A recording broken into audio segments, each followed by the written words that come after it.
Welcome to the Echo Ratings Eventing podcast and the next Inside Kentucky episode for you listeners. Now, we teased that the guest on this show was worth waiting for. She absolutely is. She is a former world and European champion. She is Kentucky bound this year as well. It is none other than the very lovely Zara Tindall. Zara, thank you for coming on the show. Thank you for having me. It is lovely to speak. We are a couple of weeks out from the event. There is lots going on. We're going to catch up on how your spring prep has gone in just a moment. But first of all, I want to take you back to your first visit to Kentucky. What were your first impressions? You've been twice. Once didn't quite go to plan because you didn't actually get the start line. But then you've also been on the podium with High Kingdom back in 2017, I think it was. So what were your first impressions? Oh, it's just an amazing place. It's so cool, you know, the stadium, all the arenas, and actually the terrain and the park is so incredible. It's just a beautiful part of America, and to be able to travel a horse abroad was so exciting as well. Just doing it differently. You know, you're very used to the circuit in the UK and in Europe, but to go over there, it was just, a new thing, and they're so welcoming, and they can't be happier to have you there. So helpful, which is amazing, and it's just a fun place to compete. How different is it to British soil? Because obviously it's very different feel to the kind of the British eventing circuit. I don't know. I would say that probably, it's a younger sport, and their attitude is very different to ours. So, everything's never too hard. I think sometimes over here we can get a bit stuck in our old ways, I would say. And it's nice to go and experience your sport in a different kind of light, I guess.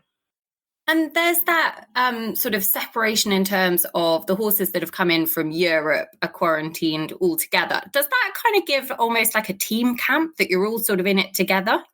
Yeah, definitely. It's like sort of traveling for a championship, but you're with other nations. You're kind of, it's almost a little bit like the Europeans versus the Americans. It's a bit like a Ryder Cup, I guess, isn't it?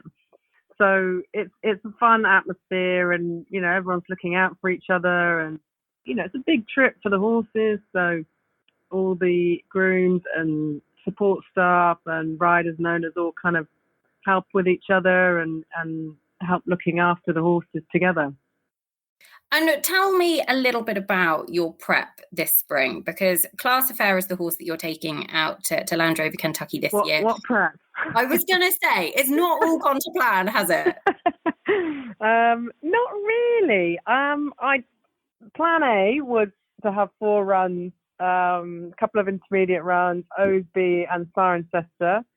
That kind of went out the window. And then Thorsby, the 4-star, and then I was going to run him at Burnham on the weekend in the advance, just for a little run before he went, because he's, it's quite good to keep him up to his job before a competition anyway. Anyway, that kind of didn't really happen. Thorsby was actually, I had a really good run there. Actually had 2 show jumps down, which I was a bit half asleep and not ready for the season, thinking, is it going to happen, isn't it? But he was great cross country.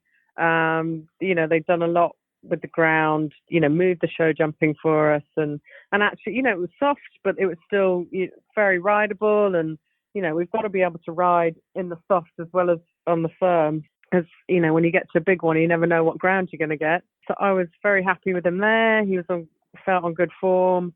And then I haven't run at Burnham because they moved it the day back, and I just thought it was getting a bit close to when he flew. I had asked Alec, actually, I was like, oh, please can we have the advance on the Friday like they normally did? But I think that was because of Easter thing. But he was like, no. Anyway, so that's kind of why I didn't run. If I wasn't going to Kentucky, I 100% would have run, but I just thought it was a safer option, and I was lucky I'd had a good run at Thorsby. And actually, on the way home, I went and did a gallop with him and schooled him over some steeplechase fences. So, we've actually been travelling at speed, which was great fun. And I used to do that a bit with High Kingdom, actually, because I couldn't run him very often. So I'm hoping he's going to be fit enough. He feels in good form. Last year, like before Burley, he had every prep run possible and was ready to go. And, then you get there and you can have a run out. So, if he's on song, he can do it, I would say, with or without the runs. Do you know what I mean? He's a bit of a tricky horse in the brain anyway. So I might have to just walk the course a little bit differently for his brain and not, get too competitive about it and try and make good decisions to get a good result. So yeah, I'm hoping that, he feels good and I've done what I wanted to do with everything going on, basically. How do you cope with that? Because sports psychology is something that I think really interests you. Does it bother you in that respect? You sound very relaxed, and I know there's nothing you do about it, obviously, but do you have to train your brain in that way, or is it something that actually you are quite relaxed about? I think I know his ability, so I think it very much depends on what you're sat on. So I know that it has got scope. He's such a scopy horse, and he feels, he's brave, and that kind of doesn't bother me. Whether I can get him on the bit and keep him on the bit, that's probably more more of what I'm worried about. So in that respect, I'm not bothered, and I've had a good run, so that's, good prep. Hopefully he's fit enough. And I think for me, I'm probably better when I have got more pressure. So those kind of runs where you're like, oh yeah, it just doesn't really matter too much. I'm probably not very good like that. I need to have the higher pressure is probably a better situation for me. It gives me a kick up the bum. So hopefully it will work for the good for us. But I'm pretty relaxed at the moment. It'll probably be different, when we get there. But I'm hoping that we can just, get a good result. And I love the big competitions. I love the 5 stars. I love traveling with the horses. So I try with like the kind of mental side of it, use that excitement, try and put that in the performance rather than using it as a negative. And I think delivering under pressure is something that you have become pretty well known for throughout your career. Those big days are the days that you have sort of risen to the occasion the most. Class affair, you say he's tricky in his brain. Give us an insight into him and what he's like as a person and how you manage him, because he obviously has bags and bags of talent, but he isn't easy. He's probably the most frustrating horse I've ever ridden, most talented, naturally talented horse. He can do a test and he's a great jumper and he's brave, but his brain is definitely really tricky. He's not a social person. He hates people. So it's kind of, hard when you take him to the big events and there's people everywhere and he just literally doesn't want to be near any of them. Things like getting into an arena is quite a hard thing to do. I mean, when I first got him, getting on and off was a massive issue. And if you'd upset him, he kind of bolted. And yeah, it was fun. The first few years were fun, learning how to kind of deal with his mentality and what he did and didn't like doing. And he's still tricky like that. He's way better than he was, but you just can't ever trust him to be normal. He's doesn't like people in a stable. He he kind of likes his own skin, but weirdly, like if he knows you, like he does love a cuddle and a kiss. Like he is an affectionate person, but like if you didn't know him, he wouldn't like you just walking straight into his stable. He'd be like, who the hell are you?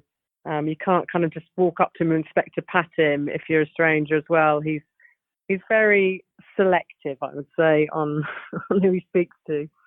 Knows his own mind. How big a part of your team have played in kind of finding what makes him tick in that respect and knowing what sort of routine, therefore, he likes on the big days?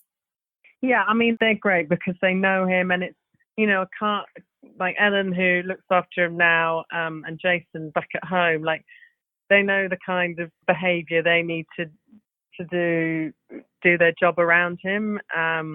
And if he trusts you, he's fine. And, Ellen's quite a calm person, to the horses, which is great. She is so thorough as well. So it definitely works with him and how he keeping him in a good mindset is key, definitely. As with any top level sports person, it should be said. Yeah. What about how he compares to sort of your other big guns in Toy Town and High Kingdom, who are sort of your big 5-star and championship horses? Well, I mean, Toy Town was like your perfect professional. He was that big, moving, flash, kind of attention-seeking chestnut who loved people looking at him, and he would do anything to get anyone's attention. And the more crowd, the better.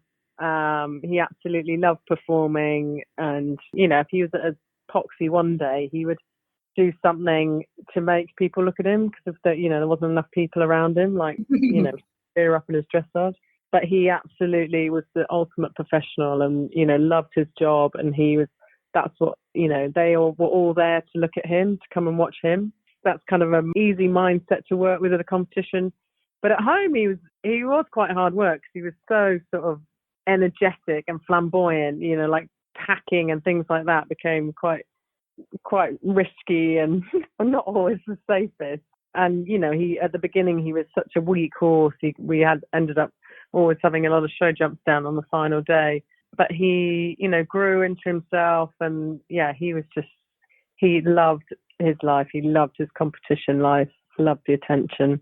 High Kingdom was such a neat little guy. Like, he was such a hard worker. He didn't have all the flamboyancy that Toy Town had, and he had to work harder, and he was a great little jumper, and much more easy brain to deal with. Like, I remember in London, like it was such a small place, wasn't it? And we kind of walked up the long walk to get to the cross country at the top, and there was people everywhere, and literally he just sauntered up there like there was no one there, and you could walk him into the cross country box and stand there, just chill out, and then you go, and he's like, okay, let's do this.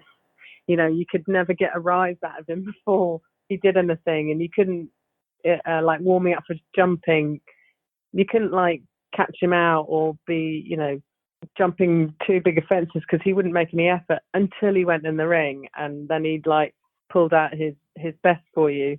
He was just a worker, and I had so much fun on him, and he got to places that I never thought we could get to. Trevor Hemmings owned him, and we bought him as a 5-year-old to see if we could get to the Olympics, and somehow we managed it. So yeah, he's a real legend, just a hard-working, complete opposite. Had to work for it kind of horse. So very different to Castle Fair. You all sound pretty different, to be honest. 3 totally different characters. I want to kind of go back to the beginning of your story, because obviously your parents have had so much success in the sport. I think your dad's won badminton 4 times. Your mum was a former European champion. Like, so much of your childhood would have been part of seeing that. At what point did you say this is something that I actually do want to pursue and I can see for myself in the future? I think probably when I left school and I didn't go to uni, I thought, I'll try and see if I'm any good at this. My parents were like, look, we went looking for a horse and found Toy Town, but before then I'd had some like homebreds that I'd evented, kind of got to a level, intermediate level, which was as far as they were going to go. So we went and looked for a horse and found Toy Town, luckily, and was like, right, okay, let's see how far we can go.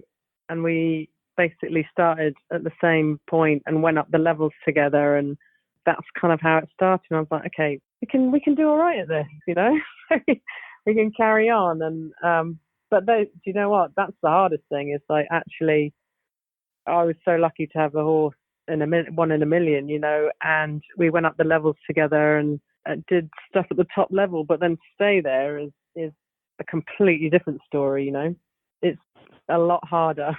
It is. It's building a string, and actually sometimes having success at a young age. I mean, I think you were 22 at Burghley when you finished second. Is that right? Yeah, it was. Yeah.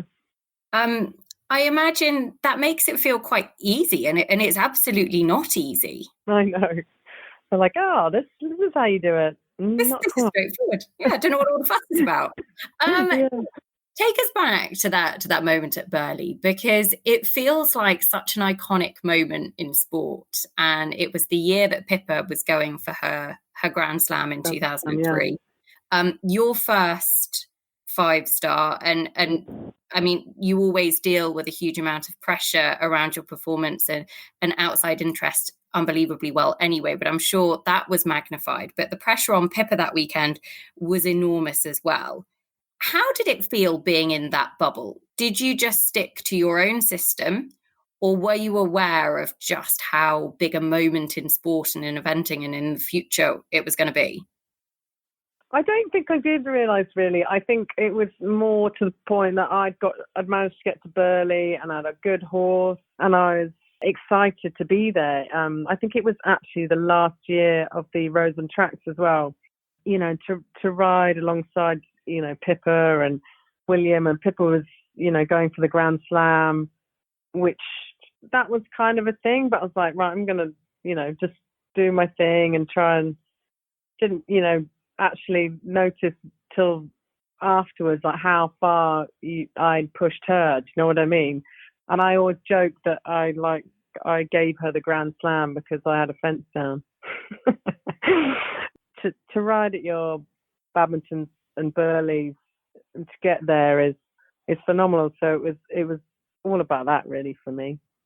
One of the other things that I wanted to ask you about is you've already talked about kind of getting to the top of the sport is one thing, but staying there is another, is an entirely different ballgame. And that's the same for everybody within eventing. Yeah. But one thing we are so lucky about is that, and unfortunate, and I think we take for granted a little bit, is men, women competing on equal playing field, but also that actually there aren't many sports in the world where you can see top level athletes who are also mothers. And I think in eventing, we see that we take it for granted. It's a regular thing. How did you find that transition, and how difficult is it to actually be everything to everybody in that respect? I think it is hard. It's like when I had Mia, you know, I was like, I want to get back, and I had a good horse. I had High Kingdom at the time, and I was like, I want to get back, and I want to get to the Worlds, and which I found hard getting myself back to top level. But we managed to do it. I think, you know what, the hardest thing is kind of, especially now, what 3 is like the logistics of everything, and making sure that what I always feel guilty about is giving everyone the right amount of time, and, you know, making sure that I spend enough quality time with the kids, but also giving enough quality time to the horses, to get the best out of ourselves and our performances. So I guess that's probably the hardest thing. But I also, you know, I always think at the beginning of the season, like, God, this is such hard work, like, and it always kind of falls, you know, you got your half term as you're doing your prep for the start of the season, you got Easter holidays now, and, you know, it's all, you know, running alongside trying to get horses fit and ready for your Kentuckys, your Badmintons, and until you actually get the season going, I kind of think, God, this is like, it's, you know, juggling. I feel like I'm juggling too much here, but actually when I get competing, I'm like, okay, this is why I do it, you know. Getting to the competition, getting to compete, the adrenaline, you know, I kind of set off at Thorsby, and I was like, I mean, it's not ideal to start your first run at a 4-star, is it? Your 4-star track, not what you kind of plan. And I was like, but actually, you know, going around, I'm like, yep, this is why we do it. You know, had a good run and he went really well, and that buzz that you get, you know, drives you on, and, you know, makes you want to do more, makes you want to do better, you know, and then hopefully the rewards from that and being able to do it alongside with the family makes it even more special, you know. Do you feel pressure as a role model? I hope that I'm creating a good role model to my kids and other people, and, you know, that it can be done. But you know, to be honest, if people are inspired by that by me riding and motherhood and stuff, then that's amazing. And I, you know, if I'm being a good influence to people, then I'm really happy with that. I would say it's also very refreshing to hear that the juggle is real, because we all feel it. There'll be people listening to this podcast with children probably doing something they shouldn't be doing, or thinking, oh, we can do all of these things. And actually, everybody's in it together, aren't they? And it's not, you're not alone in it. Everybody feels the pressure. It isn't straightforward. And actually, sometimes it is really, really hard. What is it that really drives you in eventing, and what is there for you that you would like to still achieve in the sport in terms of the 5 stars, the championships? I think you can't get a better feeling than being at a 5-star at a championship. It's just the most incredible feeling, when you do well, or do go out and do what you had planned to do, and execute a performance that you've kind of trained for. I love riding at the top level, and those are the days that we work so hard for. Championships are incredible. I've always loved riding on a team and riding for your country. It's such an honour, and it brings a different type of pressure, because obviously you're Badminton and Burghley, it's sort of your own pressure, it's your own team, your individual pressure. But then you get the championships where you're picked because your individual performances are great, or have had good results and consistent, and now you've then got to go and do it for your team. So although there's individual pressure, you've got to create that into a team situation and perform for the team as well, which I just think it's what we all aim to achieve. The pinnacle. Taking it back to Kentucky and what we've got coming up in the next few weeks, because it is a huge few weeks for you. We are probably 9 days out from the start of the event, as we're recording this sort of Monday, the week before Kentucky. So what does the next sort of week look like for you and the team in terms of getting Class Affair out there, and actually then you guys following on? So my yard looks like a junkyard at the moment, where there's trunks, open trunks and kit and stuff everywhere, kind of figuring out, how many bits and pieces we're taking with us. And, when you're flying with the horses into America, and the restrictions with feed and things like that, and what you take with the horse, everything's got to be written down. So it's a big process of getting them over there, and that's just all your kit. Then getting the horse over there comfortably, and obviously they've got great teams that fly with the horses now. But getting them through quarantine so they're fit and ready to go, and they have 2 days of quarantine and doing absolutely nothing. It just seems crazy, doesn't it? So when they actually get to the showground, I think it'll be a bit more relaxing for everyone.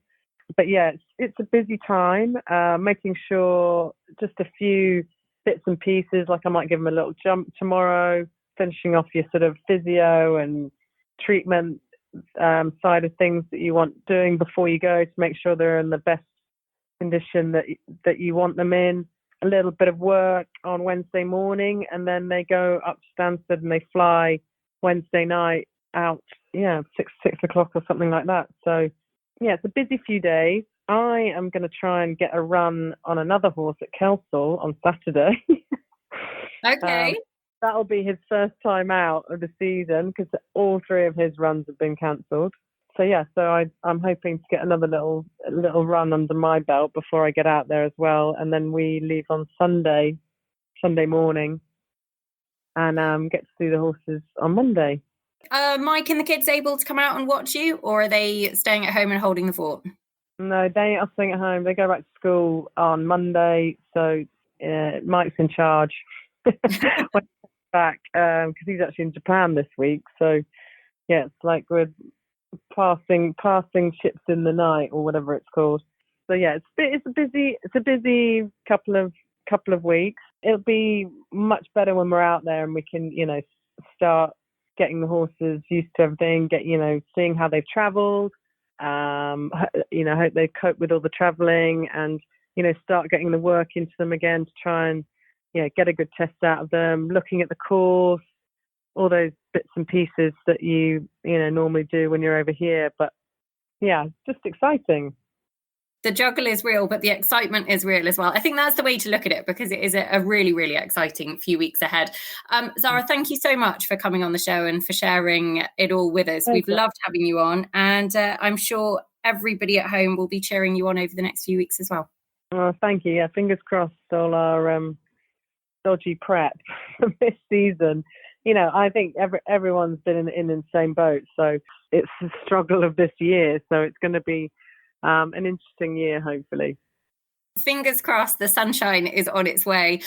Zara, big thank you. Listeners, thank you for tuning in as always. And we really hope that you've enjoyed this special episode in the Inside Kentucky series. Don't forget, the Land Rover Kentucky 3-day event is fast approaching. We have got lots more in store for you on the podcast as well. And we will be back with lots more on the Echo Ratings Eventing podcast. So thanks for listening.